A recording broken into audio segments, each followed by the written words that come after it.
just a woman, and may all women know time. Woman, may all know love. Woman, may all women be in their voice, and may all women be in their voice, their truth.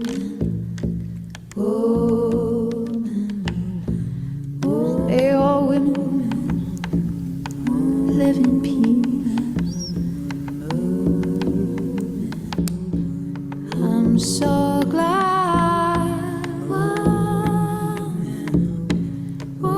I'm a woman, for I love to be a woman.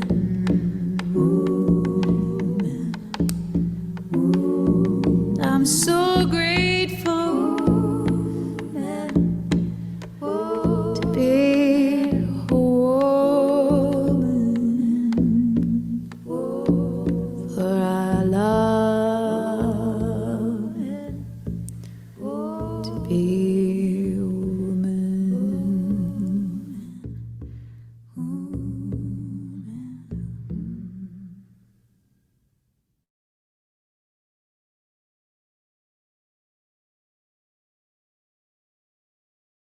Hello, good evening, and welcome to Call Off the Thought and Sing. I'm Bryony, your host, and I'm really glad. Oh, it's lovely to see you all. Hi, Suzanne. Hi, Tanya, welcome. Hi, Laura, welcome. Nice to meet you. Hi, Brona. Hey, Bryony. I think we've still got a few more people to come, but I like to be prompt, so we'll begin. We are gathered here this evening to have like a bit of an epic conversation, I feel. And I'm so glad to be joined by Connie, who's up in Mount Shasta in California, by Kate Joyner, who's in Devon, by Tess, who's in Marin County, California, and Deanne Holder will be joining us in about 20 minutes. She's leading a retreat until 6, so she's gonna come in. And we're gonna be talking about this relatively modern phenomenon of women having more power than we've had in a really, really long time, and how that's shaping spirituality and how that's affecting the evolution of spirituality. So we're probably not gonna see the whole story in 90 minutes because it's a big one, but we're gonna play with some aspects of it, and there's going to be some singing. So welcome, everybody. Let's take a moment to settle and land. Give your feet a wiggle and notice the sensations in the soles of your feet.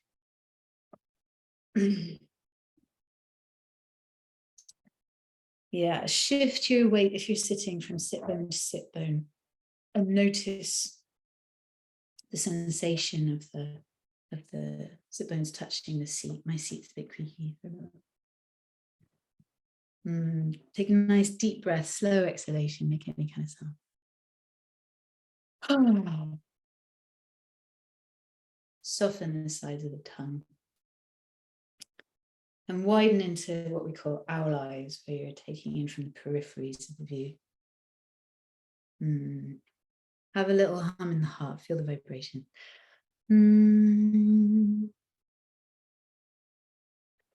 Think of one thing you feel grateful for.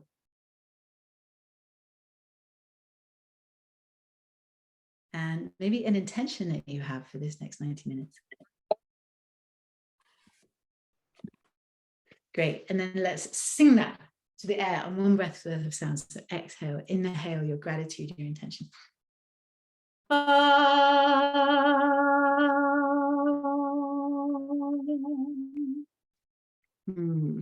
Beautiful. So this is the last Call of the Thought and Sing for either forever or for a while.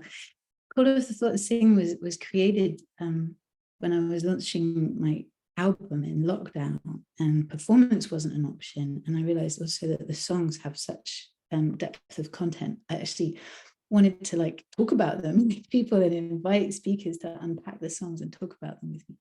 And now that I'm 5 months pregnant and I don't have much, my capacity is changing and diminishing. So I think this sweet session tonight is going to be our last one for the foreseeable. So welcome. So I'm going to start by sharing a song that it's called We Need Temples.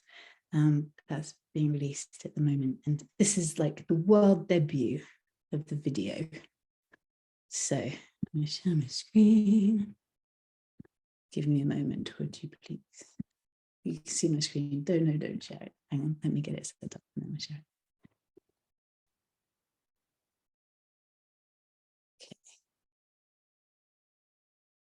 Okay. I tell you what, and I'm going to put, while it's going, I'm going to put the link in the chat to the YouTube. It's just gone on YouTube just now. So if it's got horrible reception, it's not working, you can have a look on YouTube.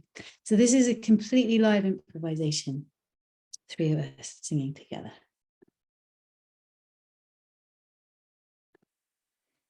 No, yeah.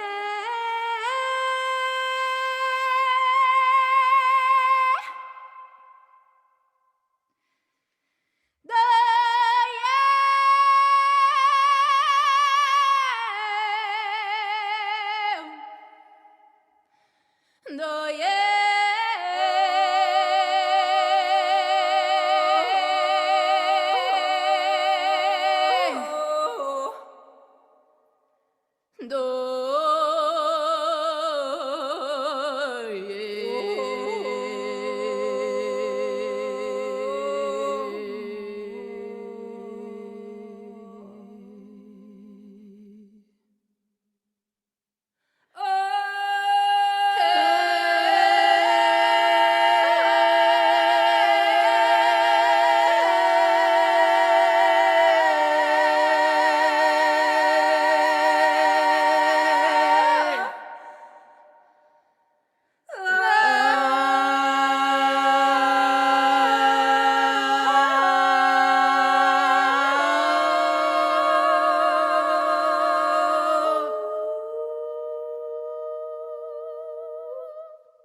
These voices live in houses, but we are too big for houses. We need temples. We need temples for these voices. We were born with. We are not the only ones to have such big loud voices, but they move and dance inside us, and they need to sing.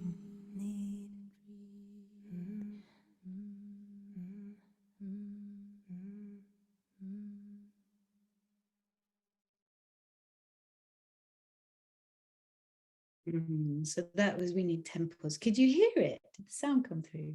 Yes, good. Let's warm up your voices in the temples of your home. So give your bodies a bit of a wiggle. Stretch your arms, wiggle your legs, because we sing in this discussion series to like be with our emotions and just have voices and have bodies. And there'll be a little dance break and there'll be a blue break halfway through. Yawn into one half of your mouth and down one side of your throat. Oh, and the other throat. Oh, stick your tongue deeply out, deeply in, and wiggle out the back of your throat. Good. Inhale into your nasal cavities one at a time. And then make some heady sounds. And you can, yeah, make some throaty sounds.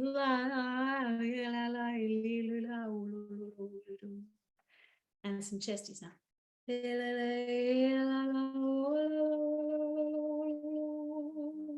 Some diaphragmy sounds, this area between the bra strap and the face. Some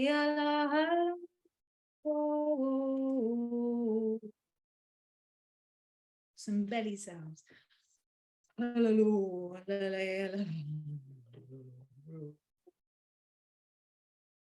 Some pelvic sounds. And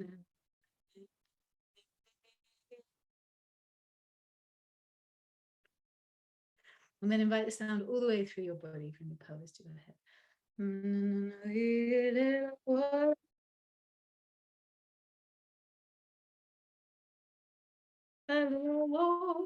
then have a little free sing just to wake up your voice and bring it online.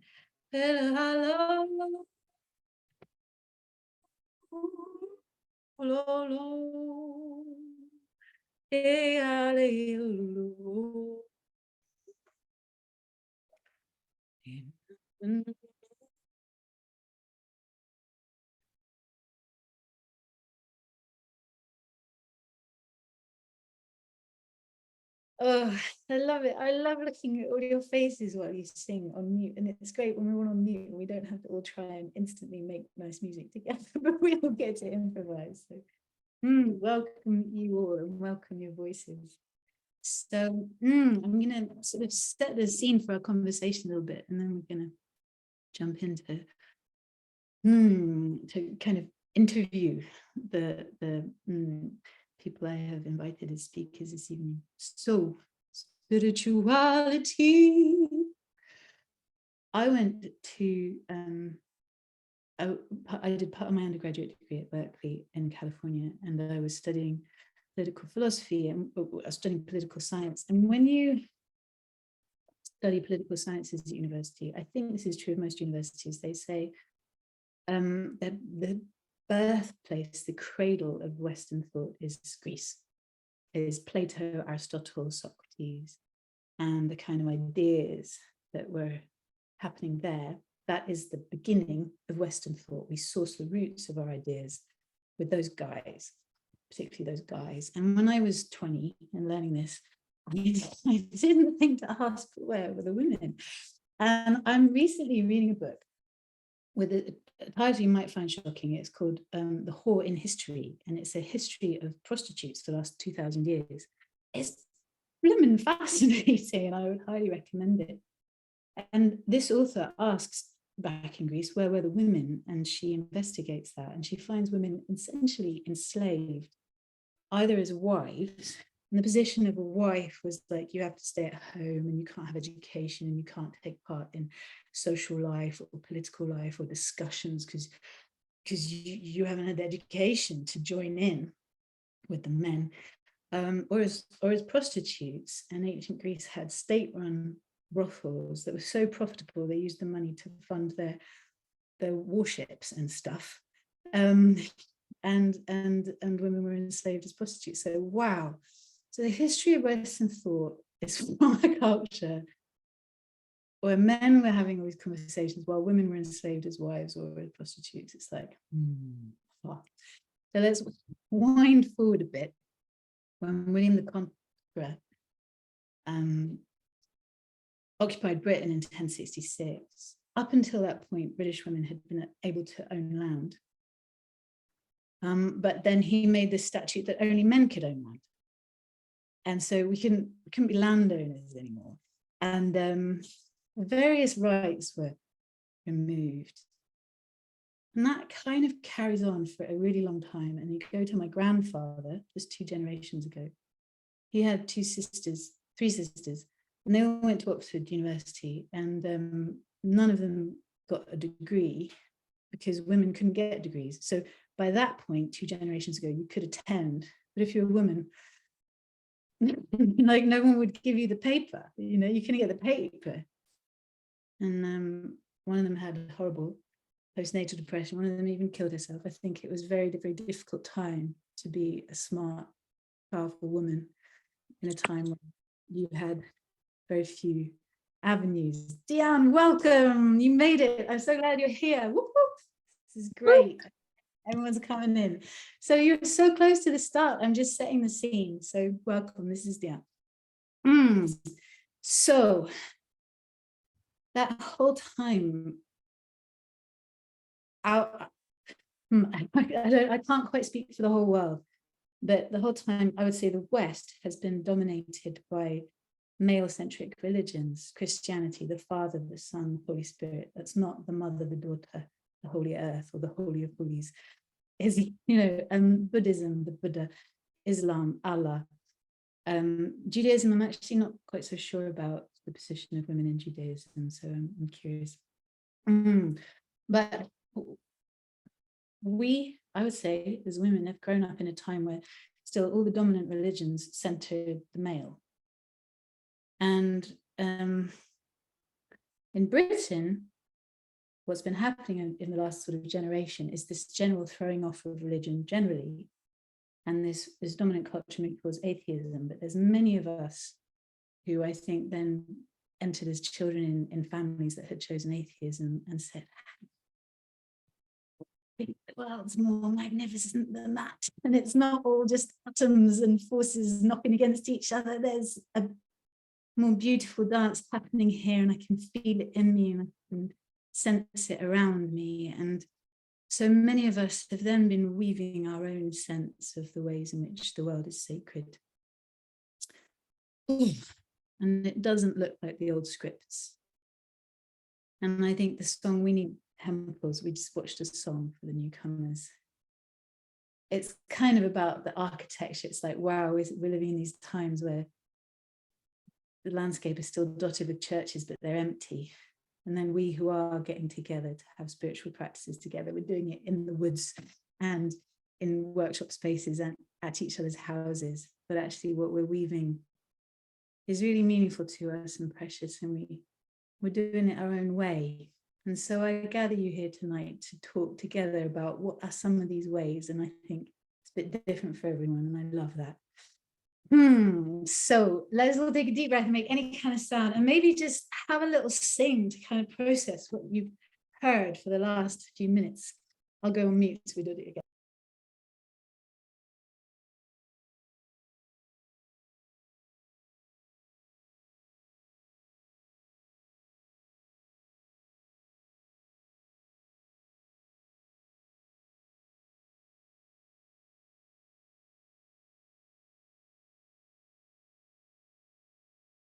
Oh, great. So I welcome to the table now Kate Joyner. Kate runs the Dancing Serpent Mystery School, and she supports women, and soon also men, to connect to the primordial source of nature. She's also a poet and a theatre maker, an underworld weaver, and a soul initiation guide. Welcome, Kate. Kate, what should we talk about? I see you as a deeply spiritual practitioner holding deeply sacred space for others. And it's not about books, and it's not about the sky. It's not about Father God. What is it about for you, Kate? Yeah, it's a really good question. Well, first of all, to say that actually Father God is making his way into my consciousness and practice most recently, and that's a beautiful and welcome addition to bridging the worlds I'm finding. So I think over the last 10 years, my journey has been really about the feminine initiation and the descent into darkness and into the fecundity and into the primordial nature of the feminine, and that vast navigation of the underworld terrain. And it's been a holy reckoning, and one that comes with earth, and one that comes with blood, and one that comes with shadow, and one that comes with the reckoning and the forging of love in darkness.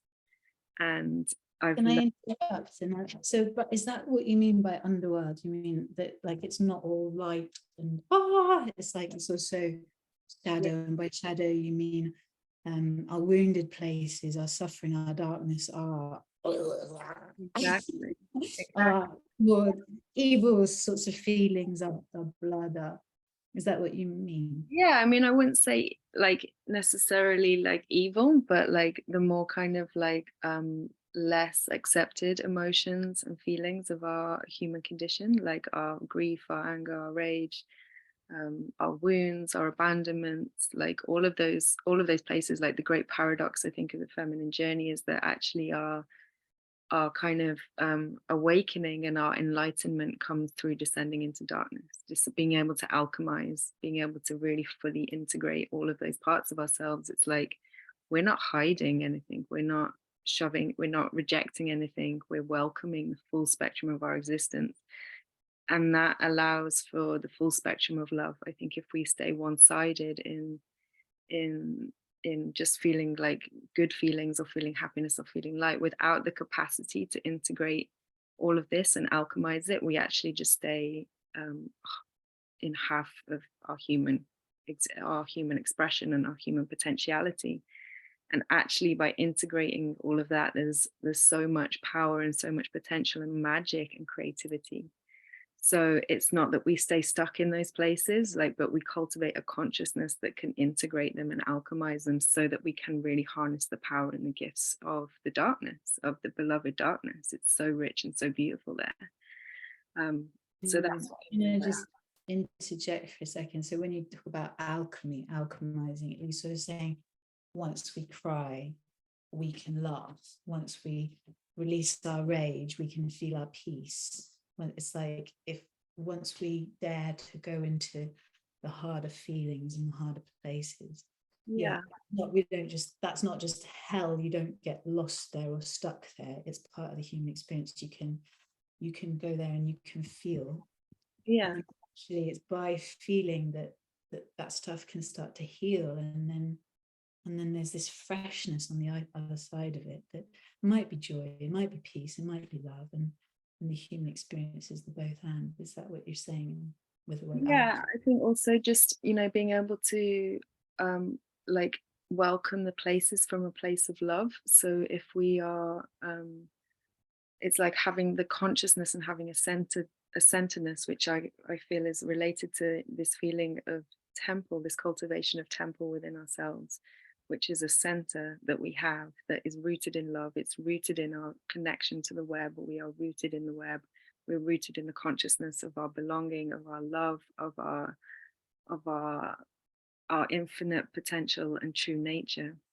And then when and as these difficult things arise, we can meet these places from a place of love, from a place of center, from a place of connection and belonging. And then that's where the alchemy happens. If we can meet ourselves in love, from love, then that heals whatever arises in the darkness. And then it gets integrated, and that's the alchemy. It's like it gets integrated and it comes back to love. It's like the never-ending soul retrieval that we as a humanity are being asked to do at this time, to awaken from the disconnects that we've inherited, that we've come into this world in this state of trauma and disconnect. So we have to work our way back to connection, and we work our way back. One of the ways we work our way back is by meeting where we've been disconnected and coming back to love, like welcoming all those places and all those things back to love, back to love, back to love, back to love. Beautiful. And when you talk about soul retrieval and soul initiation, would you describe that as being in the realm of spirituality? And what do you mean by that, may I ask? Oh yeah, I mean, the soul, I feel, is this kind of earthy connection. Like I come from the lineage of the Animus Valley Institute, as well as another couple of lineages that I'm really deeply influenced by. And so we talk about the soul being our unique ecological niche, and that's how we're embedded within the web, how we're embedded within the soul of the world, our unique place. And so that is like, that's the deep conversation that we're in with the earth. So it's like we've been disconnected from the web. That's our human condition, and I feel like a lot of our trauma and a lot of our suffering and a lot of our neurosis comes from that disconnect from the web. So it's really like the soul retrieval and the soul initiation is reweaving ourselves back into a state of connection so that we can feel the deep eros of living and the deep vitality and the deep overflowing perfection of like this miraculous design that is spiraling and, you know, calling us to awaken in every moment. If we're attuned to listen, we have to attune. So it's that kind of reckoning of like that inner temple, what I call the inner temple work of like our own soul making in connection with the outer temple, which is the soul of the, which is, yeah, the anima mundi, the soul of the world. So it's like this, it's a dance and it's a love affair and it's a reciprocity, it's a conversation and it's a participation. It's not, so that's what yeah, that's what I feel is like the deepest soul initiation and retrieval that we can be doing. Beautiful, thank you. So am I hearing right? It's like, when you talk about the web, are you meaning the web of all of life, all of it animated with soul, the earth, the rivers, Exactly. the moving ones, the rooted ones, all of us animated with this essence of soul that moves through us, that sings through us, that dances through us, that animates us. And there's a kind of weaving ourselves back into the web. Yeah. Through kind of landing through erotic eros, through like the eros of the earth. Is that how you? Yeah. Yeah, I mean, when we look at the ecology of the world, it's all woven into the web, like the way that the air from the Amazon affects the trees and affects the birds and affects the rainfall, and all over the world it's like there's a web that's working and that's woven and that's weaving, and that's part of nature's design and nature's law. And so it's us as humans remembering that we're part of that web and that we have a place in the web, and then so it's inhabiting that place within the web. So that, and our eros, that kind of primordial force, that our desires, our longings, our attractions are, that ultimately lead us to our hearts, is the kind of evolutionary and primordial pulse that weaves us back into that web. But we have to, like, I really want to put a caveat on that. If we're following eros, then we really have to do it with devotion and discernment, because it's a wild force. So it's not just to like follow our desires and, you know, have at it. It's like, okay, this is like from a place of soul initiation, you know, or a soul initiated ego, or an ego that is being initiated by soul. Then our eros is something that we wield with great responsibility, that isn't about our personal egoic kind of like game, but it's about how we are shaped by this force in service of something much bigger than us. So that's kind of where it gets really like, you know, our aliveness and the aliveness of the world are in conversation with each other, and they're doing this little dance, and that's a really beautiful sacred dance. Oh, you're muted, love. Thanks, Kate. So our aliveness and the aliveness of the world are in a dance together, and it's a sacred dance. Beautiful, I love it. We're coming towards the end of, yeah. Kate, do you have a poem that you'd like to share with us this evening? Yeah, I do have a poem, and yeah, you've just reminded me about another poem which is called Lover of Darkness, but I don't know if I can get it up now. So I tell you what, let's all have a bit of a sing while Kate finds a poem. I'll sing some low things and you sing some high things on top of me. I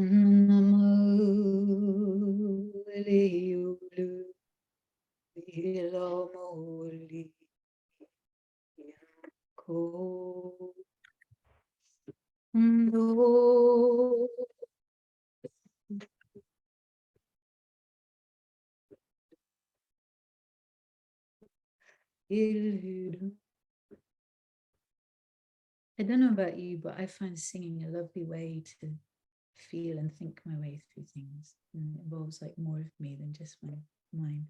I'm just on a call, not now. Okay, I I haven't found that particular poem, but yeah, I've got another one, so I'll speak that if that's okay. Okay, so it's called Sacred Lover. When I speak of intimacy, I speak from the earth. I speak her voice of longing to be seen as more than the ever-giving mother. She is the lover, the sacred lover, the holy lover, the one who takes you so deeply into yourself it hurts to feel. She knows that without this pain, you will never truly know pleasure. She knows that without knowing yourself, you can never truly know her. Without touching yourself, you can never truly be touched. She doesn't want to be photographed or admired. She wants to be seen in her fury, her volcanic ashes, and her tearing down winds. She's had enough of being objectified. Don't take my rocks or my shells. I am not yours to be owned. Come into relationship with me and with yourself.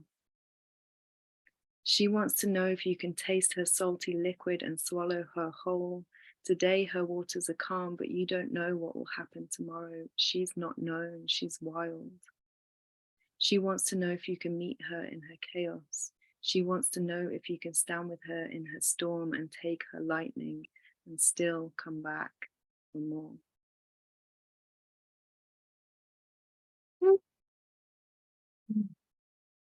I love it. It's so beautiful.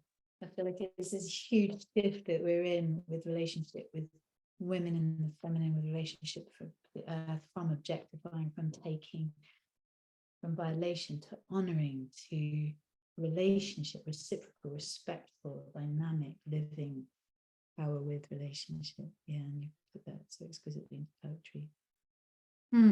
Thank you so much for your work and for your words and for joining us this evening. Thank you so much for having me, Bryony, and blessings on your new baby project. Oh, thank you. He's been kicking away while you've been talking. I think he sometimes he does like a here. I agree. He's great. Yeah, you know. Thank you, Kate. Should we all make a shape for Kate for like how it felt to hear her? Or a wee.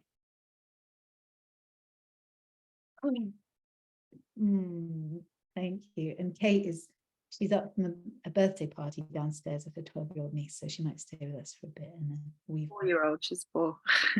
4-year-old, I'm sorry, 4-year-old, amazing. Enjoy, thank you.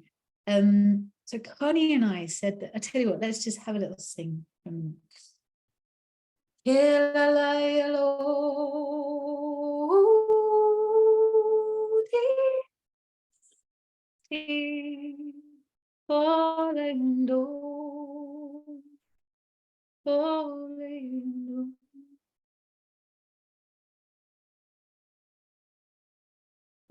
I love that. Our aliveness dancing with the aliveness of the universe, the aliveness of the world. Connie, we talked about going third, but I feel like it's you next. And I think then maybe Deanne third. I'm making a plan. And then Tess, would you be up for being last? Do you think you have enough battery? No. Whoa. Then, okay. Let's see. But I'd like to go to Connie now. So Connie I am really thrilled that Connie is here. They are such a wise elder, one of my wise elders, one of Kate's wise elders. A dear friend, a hunka mama in California. Connie lives so beautifully on land. You go onto her land and you just feel the wellness of all the flowers, all the herbs, the deep attunement with how this house that they built with their own hands works with the oak trees and all that dwell there. And from the first foot you step on, you're like, there's something going on here. Connie by day is a therapist, but by weekend and vacation, they live such deep spiritual life. And Connie says they started on a pew and then moved to the Zafu and ended up on the earth. Connie, welcome to Call for Thought and Sing. Thank you so much for being here. Thank you so much, Bryony. It's lovely to be here. and just so inspired by Kate and all that she had to say, and the integration of the dark, the important integration of the dark with devotion and discernment, and the strong enough container that in our separability, in our separation from the earth, we've neglected as a human race the adding to and nurturing the strength of the container through which the vast energies are able to flow. And I see us as kind of these little two-legged antennae walking around on this beautiful globe that is a great mystery, and the great mystery of it all. And the sacred energy is always in motion, flowing through us. And part of our uprightness is about being a good antenna for those cosmic energies to come through and be distributed on this beautiful globe, through this beautiful globe, and then back up through us and back out again.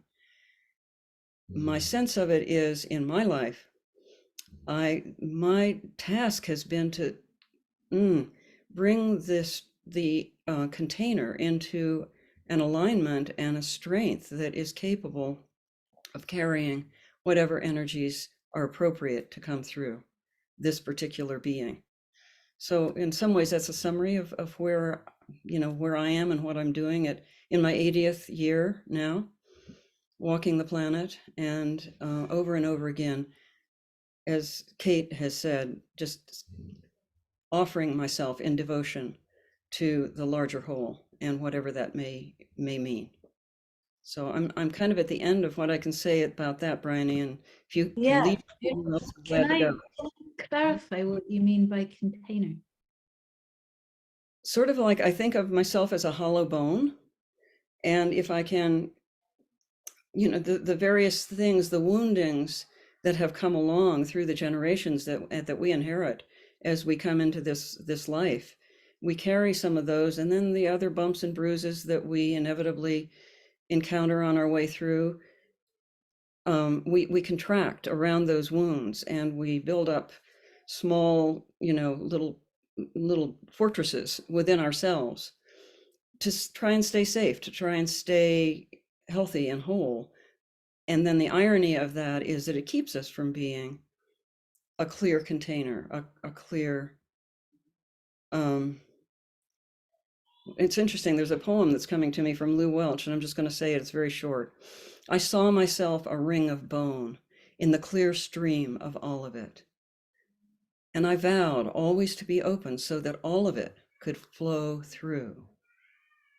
And then I heard ring of bone, where ring is what a bell does.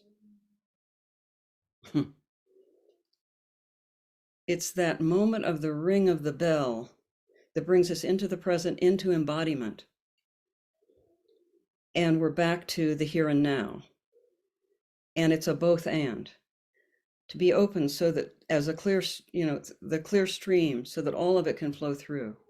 And then also to remain embodied and not be transcend it all and move out of it to the point that we are looking down on embodiment as if it were something not to be touched or something to be improved upon or transcended. It's a both and, as Kate said so beautifully. And those of us who were assigned female at birth, who came in with a uterus, who knows what that feels, we know what that feels like, that aching, that we feel drawn back down to the earth. And it's that you talked about. I started out as a devout Episcopalian sitting on a pew and praying to a deity up in the sky somewhere. And then I began to, as I grew into adulthood, it was like, wait a minute, that's, And then, okay, down to 30 years of Zen practice, sitting on a zafu, cross-legged on the earth and opening the channels through that beautiful practice that comes from the Asian countries, and then breathing into that. And then at some point, wait a minute, this is not quite as embodied as it needs to be. Where is the singing and the dancing? How do I move? How do I fully embrace this bell that I am? How does this bell ring? And so then I found myself on this North American continent being drawn to the indigenous ways that are here, so close to the surface, they were allowed to prosper and to embody themselves for hundreds of years longer than other parts of the earth. As we said, from China to Ireland, there were various forms of patriarchal, belief systems that somehow or other just seemed to grow out of that earth. And many of us, those of us who came to this continent have ancestors who ripped up their roots somewhere and then felt separate, didn't feel connected.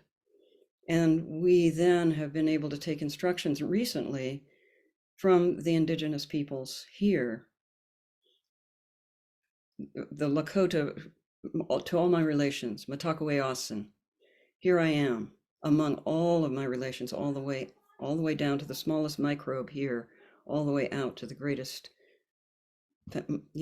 vast mystery of this amazing sky that we look up into. So I don't know. Is there more to be said? I mean, sure, there's more to be said, but I don't know. You and I had a prep talk. Yep. And you said, you kind of talked about it in terms of like world history. You said everywhere from Ireland to China, Right. some built their churches, their spiritualities on stilts, like above the soil, trying to get away somehow, trying to ascend. How much can we go up?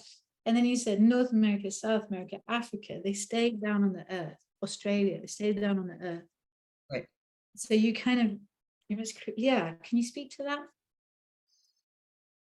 That's, in a way, that's kind of what I was speaking to. It's interesting that here I am in a friend's house, and the backdrop is a brick wall here. I mean, a pretend big brick wall, so it's neutral. But interesting that it is the bricks, the right angles and the mortar and this is the Western civilization embodied right here behind me. And right out over there, if I could be in a room that would allow us, Mount Shasta would be in the background. And it's that tension between the right angled the temples that are built in these beautiful right angle, they're beautiful. I mean, we go to a place of awe, we walk into them, we can feel it. And yet, the labyrinth at Chartres is built over a sacred well that takes us all the way down and allows us to feel the deep, deep connection that is within us. Every cell of our bodies is speaking to that and yearning to be open to that. And again, something else we had said, Bryony, is that when we come together in circle, in ritual form, informed by the beings that are all around us and opening ourselves and our bodies, somehow I feel it, even though I don't quite identify as a woman, I have not ever managed to really fit into that category. Nevertheless, and gratefully, I have the estrogen and the uterus and the heart connection that pulls me back to the earth. And I'm so grateful for that. That I would, if I had a choice of what kind of a body to come into, I would say I would come into this body that would be identified as female at birth. I don't know what it would be like not to be able to feel that aching connection to it all that keeps pulling me back and won't let me sit on a pew for very long. And here I am, I've gotten myself on the floor in this room, even though I was given a desk and a chair to sit on. I'm down on the earth, as close to the earth as I can get right now. So I don't know. Yeah, and so okay. Go ahead. One of the reasons I'm here is for a dear friend who has a baby who is due to arrive and take his first breath in the next few weeks. And we're here gathering as a group of calling ourselves women. Everybody, I think, besides me, was fully identified in that form yesterday in this incredibly beautiful invocation of the mystery, and in awe and humility and gratitude for this one more circle that humans have been doing for eons, coming together and through ritual opening ourselves because of each other in connection, in human connection and awe of it all. So gorgeous, Connie. I remember you saying once that every time we practice a ritual, we refresh and remind ourselves together what our values are. So if we're like celebrating Christmas, even though we're not into Christianity or capitalism, it's not nothing to just do that blindly. It's like every time it's like, who are we? What do we value? And I love bringing that importance to our rituals and our celebrations, and that space to think. And also, you know, when you speak so vastly about the world, what I'm really struck by is, I'm not so sure about China, but you know, from Ireland through Europe, where you see these cultures that built their ways of praying on sticks, trying to ascend. Mm-hmm. We were the ones who went colonizing, who went over to get more stuff from over there, right? And the ones who sat down on the earth and got that nourishment from their place in the earth, they didn't, I think I'm right in saying they didn't become the colonizing regions.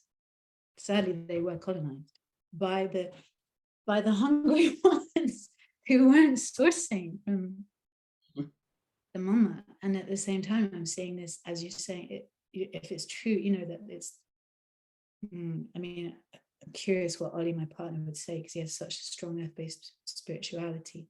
But you're saying it's our physical womb yearning that takes us to the river, to the earth, to the trees, to the forest, to one another, to the circle, to the song, to the dance. And where there has been patriarchy and that has been disvalued, disallowed, what's been left is this kind of ascending reach for nourishment from up there, and disconnection from the ones going, hey, down here, but then they're like, oh, but can I come to your body because I need some of this, you know? And it's, we're in such times of trying to balance. And the great paradox that's right at the center of that, Bryony, the need for both, you know, the transcendence and the earth, that it's all there as part of the necessary wholeness of the womb, you know, coming into embodied form. You know, that's what we're all here doing, I think, is trying to be, you know, ensouled bodies. Ensouled bodies. Ensouled bodies. My friend said they root to rise, people root to rise, we root down, we rise up. Beautiful. Thank you so much for being with us this morning, Connie, and thank you so much for sharing your wisdom.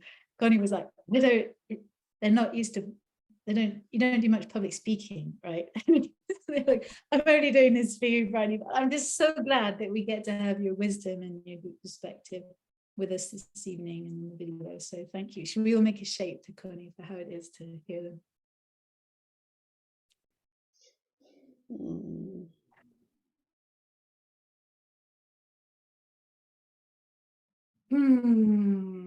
Beautiful. Thank you. Let's take a moment to just stand up, move around, have a sing. We will have a dancing break, but let's just, move our bodies and our voices and sing through what is alive for you and hearing.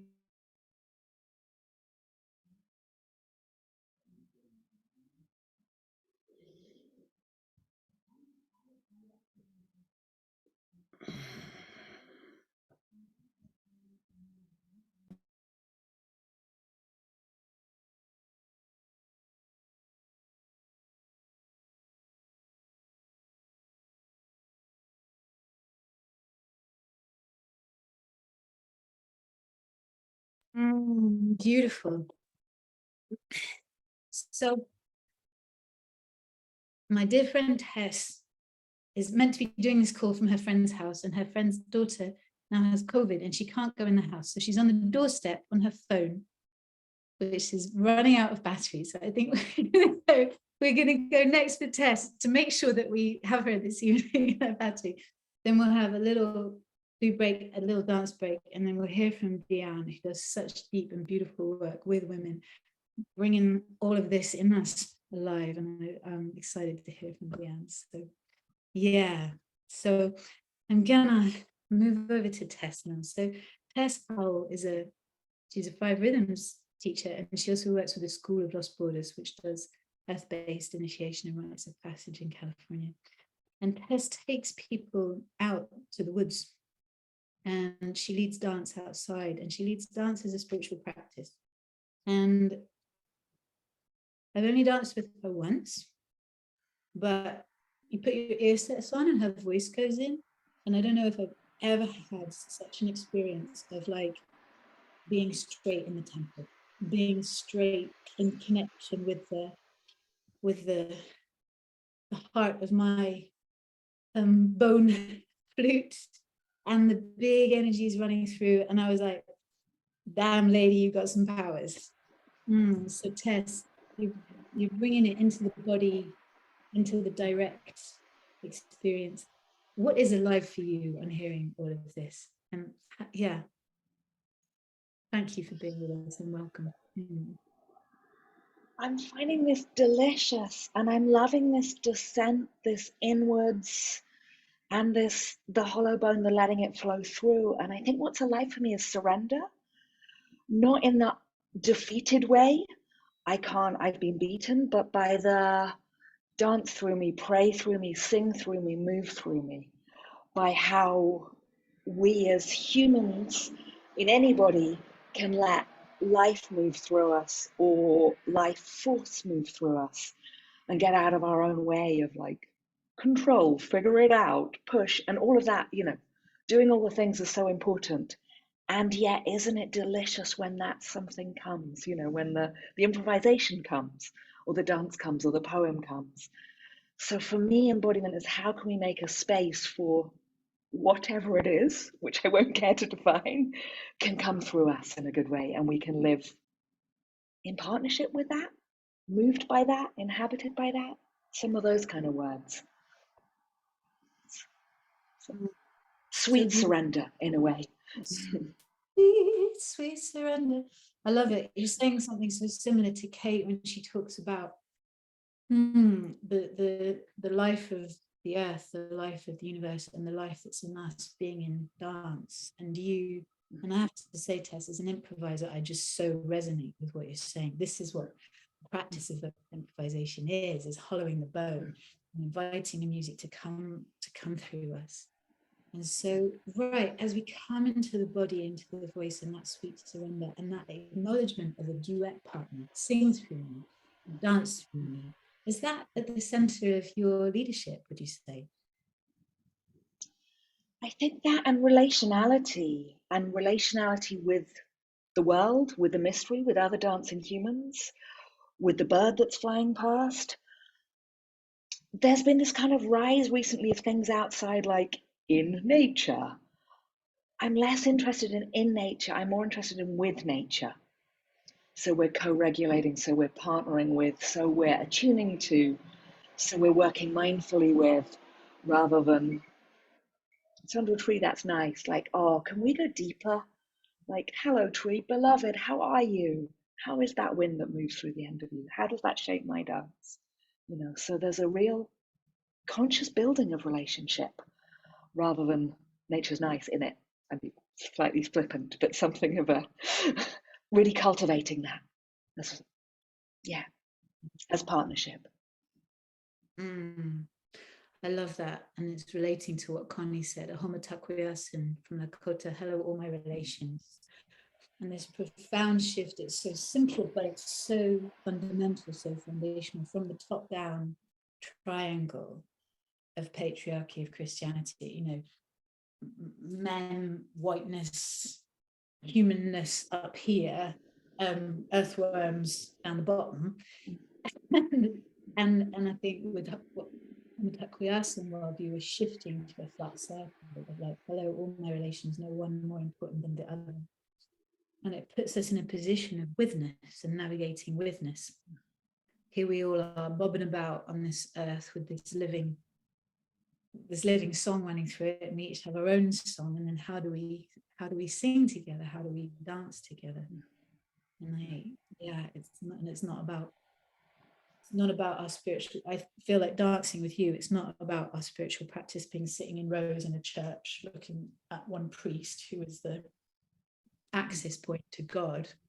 It's actually about, well, you, in our prep talk, you talked about this direct divinity, this direct access through our dancing. It feels like there have been centuries of quote unquote the middleman, be that bishop, priest, rabbi, whatever kind of denomination, that you go to a church and someone predominantly, the guy at the front, mediates your relationship with God. And I use God to mean all forms goddess, And it's like, no, how can we have this direct connection ourselves with both God outside ourselves and intuition and knowing and I've just got a hunch or love, or I struggle to define whatever that is. But whatever it is, we can have a direct relationship with it. Beautiful, beautiful. And what do you see happening for people who do this regularly, who make dance a spiritual practice, who make dancing outside a spiritual practice? What do you see happening for people? I think it's a trust in what moves through. In a way, it's similar to what Kate was saying earlier, is like, I'm furious or sexy or tender or whatever it is. Oh, this just moves through me and out, rather than I am this. It's like, this is just another energy story, brain waffling on that is arising. How do I move it through my elbows or my spine? And it's gone in a way, rather than I am angry or I am grieving. It's like, oh, grief is arising. Hey, thank you for showing up in my elbows and my knees and my feet. Wow. You've brought me down. You brought me to feel the mud under my toes. You brought me to feel the heaviness. You brought me to look at stone, or joy. You brought me upwards and outwards and levity. So to just let life flow through us in a way, rather than micromanage or any of those kind of words, every aspect of our own experience. So a meeting, dancing with, a flowing with, and not saying you're not allowed to be here, grief, or you're not allowed to be here, sexiness or tenderness. It's welcoming of the different shades of life, and having a vehicle, the body, the movement, to hang with it, rather than saying this is overwhelming me. It's like, I suppose, so Tess and I, dear listeners, dear everyone else, we met on the dance floor, a woman called Melissa Michaels, and we particularly met in a grief ritual, in that work, dancing our grief and processing down to the woods to take it for composting. And so once you have the resource of the body to meet the grief with, you're not, then you can handle it. Do you find that? Does your dance help you to handle things? My dance helps everything. And by helps, I don't mean makes okay. It means I trust in the container for whatever it is arising can move through me. And therefore, I think there's this, it somewhat, quote unquote, removes capitalism, in that I need something else, I need some extra, I need some internal. And sometimes I really do need help from this person or that. I'm not denying the weave. But rather than I'm having a feeling, I have to do something or move away from it or stuff it down or buy something. It's like, oh, it's cranking through me. All right, let's go to 130 beats a minute and whatever it is, and just let it crank through. Oh, I'm being a human, having a human experience. Visceral, like, wow, what a gift. So how can we contain more life? Feels like what the dance gives me is like, let more life into my life, more lifeiness, some of those kind of words. I love it. And I love the parallels with what you're saying with Connie about container.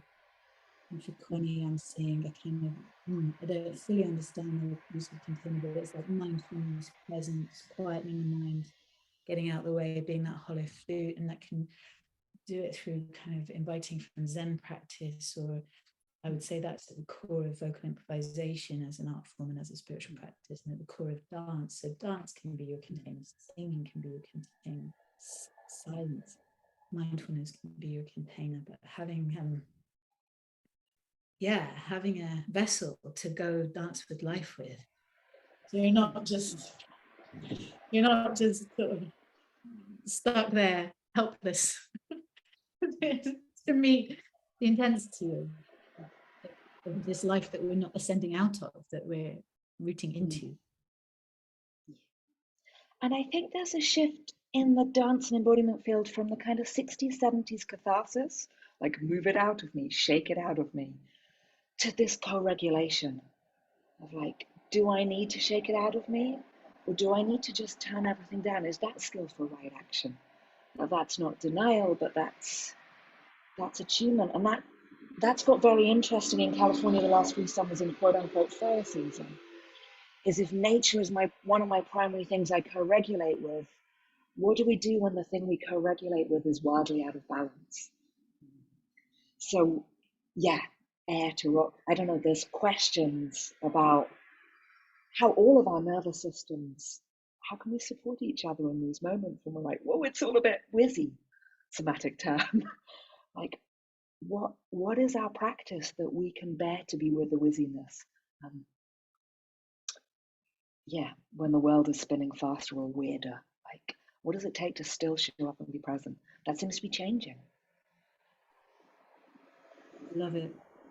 Co-regulating with one another and with the earth and with nature, and mutual support. And when are we taking support from nature, and when are we saying, oh, nature, it's time for us to support you because you're in trouble, so here we are. Or I see you, like, ow, you're hurting, air, land at this moment, wow, hey, I see you, rather than can you be the perpetual mother's bosom, as Kate was saying, that just feeds me. Like, let's get an adult relationship here. Beautiful, beautiful. Oh, thank you, Tess. Where are you? I've lost you right in the middle. Thank you so much for sitting on that porch in the traffic on your phone and sharing with us the talk of embodiment, regulation, relationality, the container of dance, being with nature, not in nature. And should we all like move the Tess to say how it's been to listen?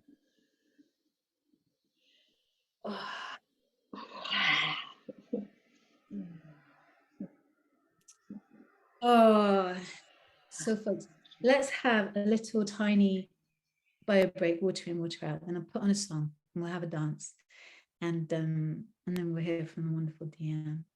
So see you in a few moments.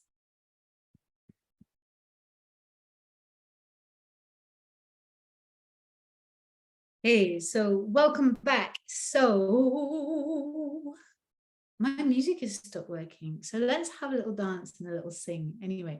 So I'll drum and sing some things, and you can sing some things on top, and I invite you to move your body, and like have a little shake and stretch and wiggle.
So welcome back, and a warm welcome to Deanne Holder. Deanne is I've got a bio now, but it's on the website. I don't have a bio. Deanne leads really powerful work with women, bringing us home to the sacred, helping us heal. And Deanne, I don't know if you heard the introduction, but I was talking about really how long in history we have not had so much power, how long we're not, it's new for us to have this power. It's new for us to have this access to education, for freedom, safety. And I think for many women, we're still just like growing into it and learning to get over some of those internalized, the internalized silencing, thinking.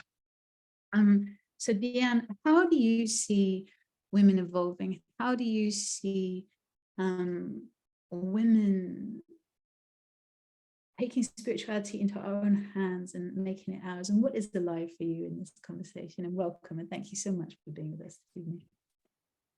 Thank you, Bryony, for inviting me. I just want to say, first and foremost, that this has been a so nourishing and so needed a conversation. I actually live in Barbados at the moment, which is a tiny island in the Caribbean, for those of you that may not know. And it is obviously a colonized part of the world. And therefore, Christianity is, its core spiritual religion. And actually, I found myself in a church for the first time, 15 years the other day, because there was this longing in me to sing. And we went to this church, and it's actually my aunt's church. I don't affiliate with any particular religion, but it's so interesting, this conversation that we're having right now, because there was a pull and a longing to sing. And so, as you can imagine, there aren't much conversations like this that happen on this island. And yet it was one of the most profoundly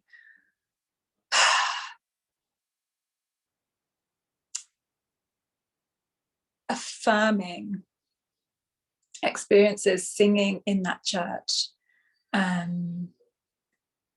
Because beneath it all is the presence of what I call God.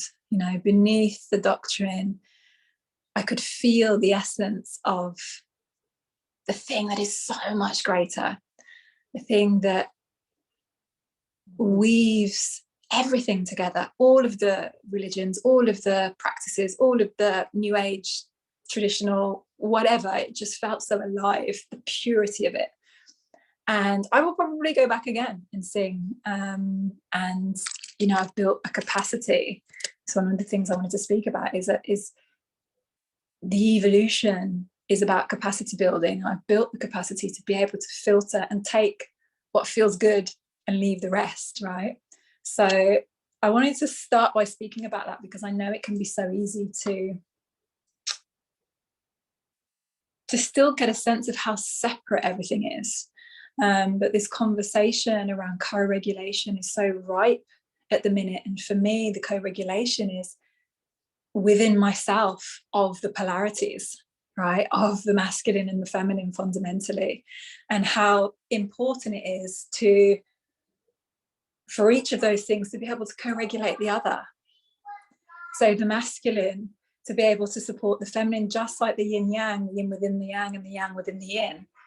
There's fundamentally no separation. So the intention that I have in the work that I do is to really bring women into that experience of a unified sense of self, which allows them to go and be, do, experience whatever it is that they desire to experience.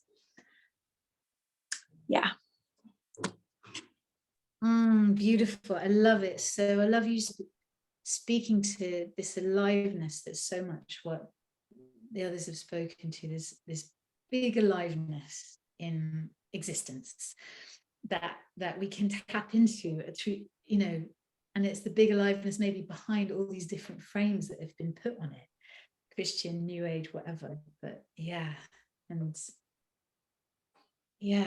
working with women to build the capacity to navigate the world and take what you want and leave what doesn't serve you. And and that capacity building, you know, really being about having to, it's not so much having to become something separate to what we already are, but understanding that across this evolutionary, you know, pathway that we've journeyed over the last however many thousands of years, where traditionally it was a matriarchal centered experience of life. So we did have some degree of, you know, experiencing our own power and being revered for it. Then it obviously moved into the more masculine and hyper-masculine paradigms, the hero and the father. And then in the 60s, we saw this kind of resurgence of the feminine. And what I can sense is wanting to emerge from us is this new embodied experience where from this place, which kind of this experience which started in the 60s of like burning bras, wild feminine, you know, like out there, very kind of maiden-like energy fundamentally. What I can feel we're moving into, and there's a great woman called Suzanne Anderson who speaks about this, is a moving into a maturation fundamentally as women into a new expression of being, which brings all elements together. And the reason why that's happening is because it has to, you know, for the survival of our species, we've kind of hit a crisis point. And in order to meet the demands of, you know, the outside world, we have to expand in our capacity to receive and alchemize and integrate what comes to us from the field. And so the capacity building begins in the body, you know, this in and down process that everybody's speaking about. It begins by rewilding, resensitizing ourselves to, you know, the intelligence, the wisdom, the genius, the beauty, the magic, the potency of self. And from that place, taking steps out into the world through that kind of what you might call yang or masculine essence, so that we can create in a way which is conducive to a new and gorgeous world. I love it. So yeah, this non-separation, this like, here is sacredness, here is resource, here is part of this great big aliveness. And yeah, what can I celebrate here? How can I use here? It was funny. I'm doing a hypnobirthing course, and this woman doing the hypnobirthing course was like, she said, the body's just a hunk of meat, really. It's all in the mind. This is on Zoom, and I was like, I can't carry on with this. I was like, the body has so much power and intelligence, and you're trying to teach me to trust in my body's capacity to give birth, but you're calling it a hunk of meat. But I think, bless her, like somewhere, I think she was reading off a script or having a go or in a training or something, I don't know. But it's like somewhere we got this message that the body is some kind of hunk of meat. It walks the brain around. It just, I don't know, is this thing we have to put up with. There's a lot of hating in the body. And it's kind of a paradigm shift to come and be like, holy moly, my body is a resource, it's sacred, it's intelligent, it's wise, it's powerful, it's part of this life, it comes from life, it's fed by life, it will die back into the web of life, and it's animated by life. And so yeah, how can we use health, dancing, singing, touch, co-regulation to absorb what is coming at us from the field, which is a lot these times, and give out nourishment, give out inspiration, give out leadership, give out vision, give out wisdom. Yeah, and this maturing feminine that's integrating more and more and more. And the very simple art of being in the body, We hear that word embodiment, you know, a lot today. Recognizing the ways that we've subtly or not so subtly disassociated from the body because of everything that we've been programmed to believe about our bodies as women. And so the beautiful yet harrowing down and in journey of embodiment is the pathway to, because as on the microcosmic level, the resource that is here, the map that is here, you know, to kind of navigate the terrain outside, is up until this point has been so kind of undervalued, and obviously the mind has been valued over everything else.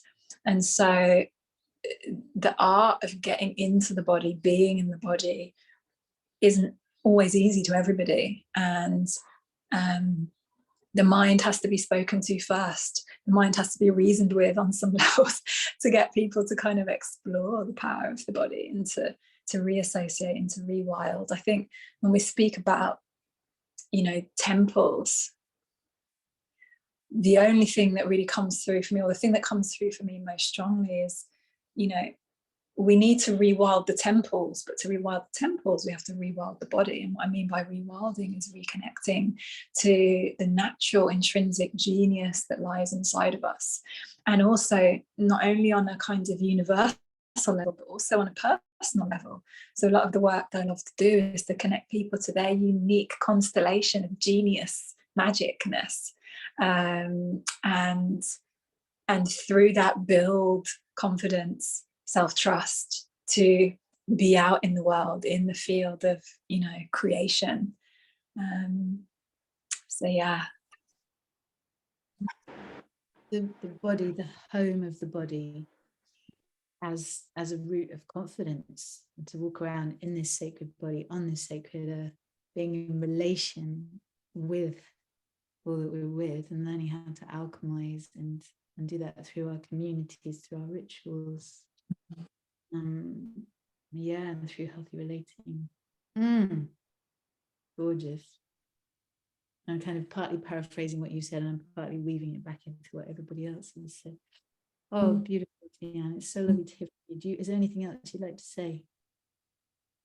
I wanted to just speak a little bit more, which has been coming through very strongly at the moment, to surrender. I can't remember who talked about surrender. Yeah. What is apparent is that the old ways and paradigms are crumbling, they're decaying. And I think the tendency, which is often rooted in fear, is to fight that natural decaying which is happening as the feminine, you know, makes her, you know, reappears isn't quite the word, but, you know, emerges onto the scene. And I just think it's really important for us to allow what's already dying to die as we turn towards self and create something new.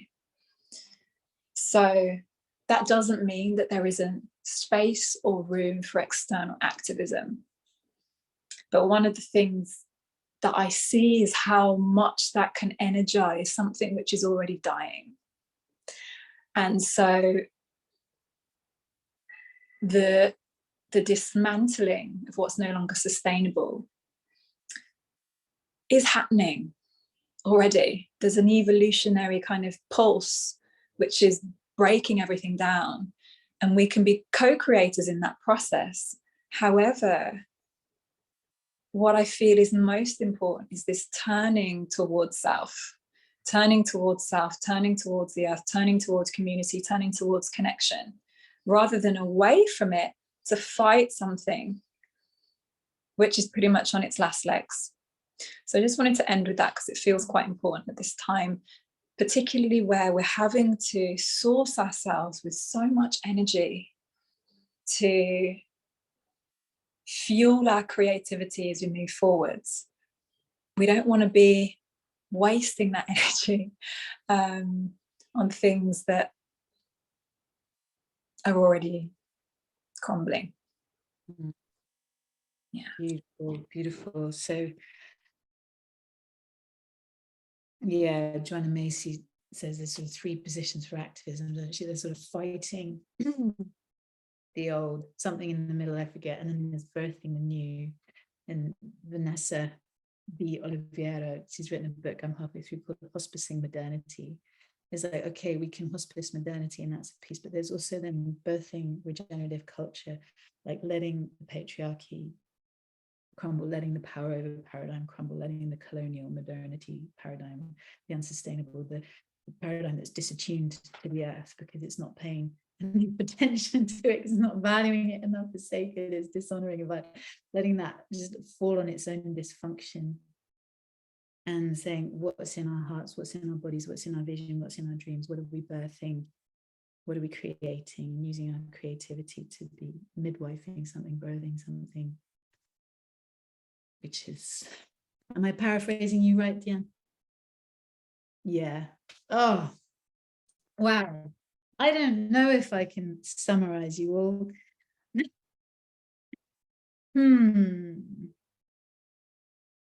Yeah, religion's built on stilts.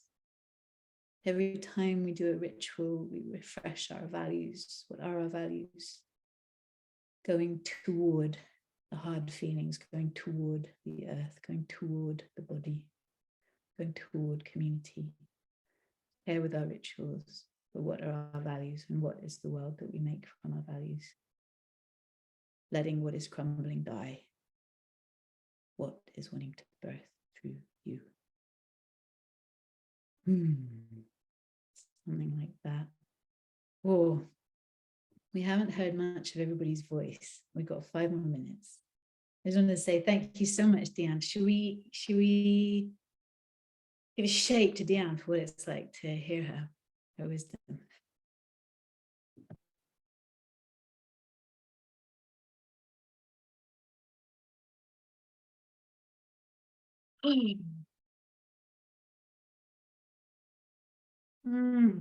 Beautiful. Thank you. Well, thank you so much, Connie, Kate, Tess, Deanne, and everyone. Is there, I think we'll sing ourselves out, but we haven't, there's several voices here we haven't heard. Does anybody want to unmute and say something, ask something, add something? Suzanne, hi. Hi. Thank you all for beautiful inspirations. There's something in me that feels I'm in a lot of different communities, and I feel like the more people are resourced and wealthy, the more we're talking about taking care of ourselves, and the more poor and disenfranchised, the more there's anger and we have to change. And how do we hold those two that so many are suffering right now? I remember Winona LaDuke was at a Women's Voices in Troubling Times, and Marion Woodman, the Jungian, who's very inspiring, was there, and everyone was talking about self-growth. And she was saying, sometimes we have to go out half-baked. And how do we find that balance between working on ourselves and the fullness, which is beautiful. And I want to say, I truly honor that, and that there's so much suffering. Great question, Suzanne. Is anybody alive with a thought on that?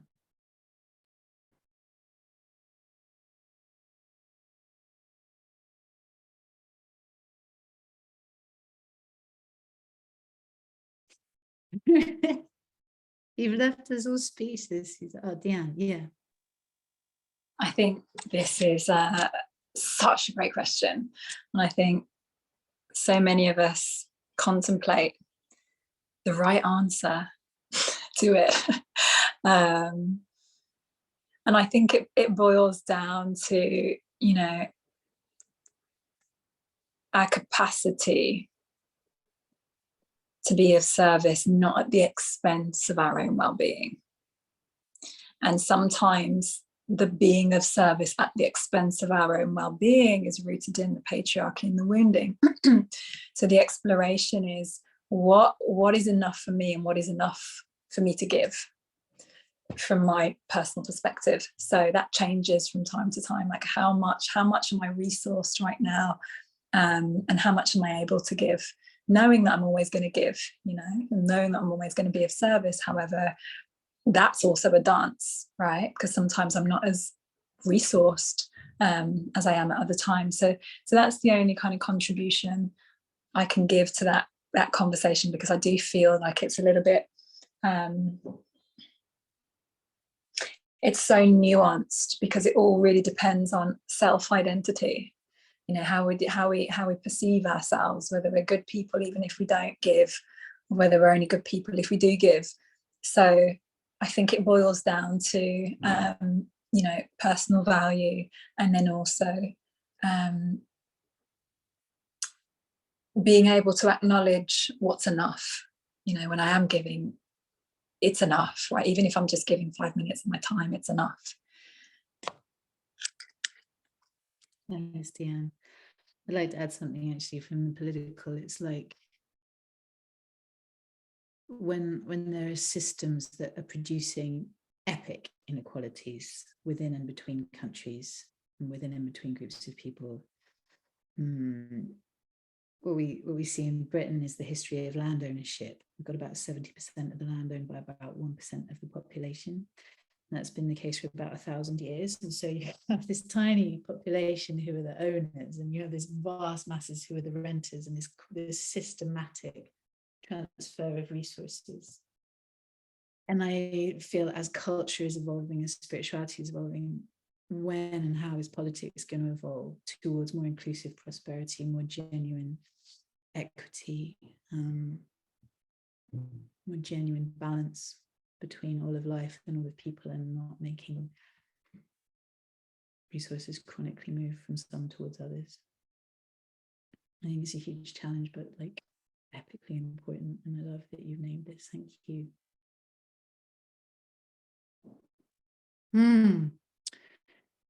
Ooh, I think it's time to call off the thought and sing. This has been a deep, deep evening and morning for people in California. Thank you so much for joining, everybody. Should we all make a shape for like how it is?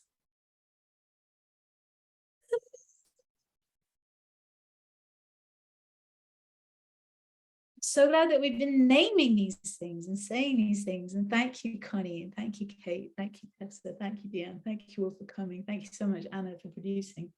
I think to end, I'm gonna like play the drum again and sing again, and just invite you to like sing with me for a few minutes. I'll hold the root, you add whatever, and when you gotta leave, you gotta leave. And so farewell when you leave. If you want to stay on and have a chat afterwards, I'll be here, but for now, let's call off the thought and sing.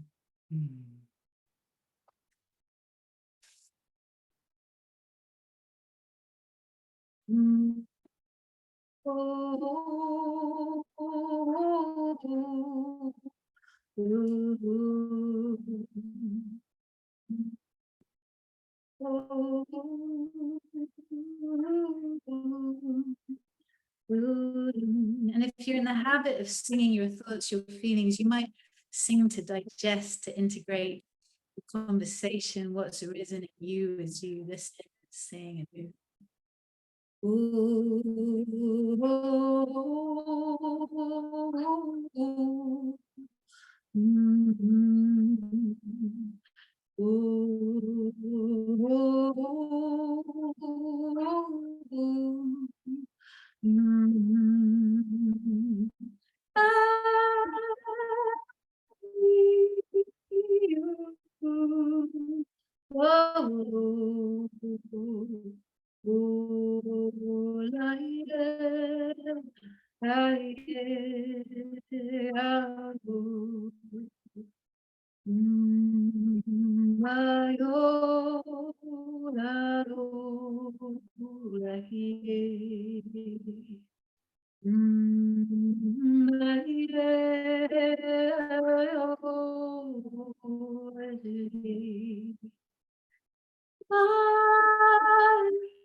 Well, all power to you all, and may you go forward and feel empowered and trust in your intuitive journey from the pew to the Zafu to the earth, or whatever it looks like for you.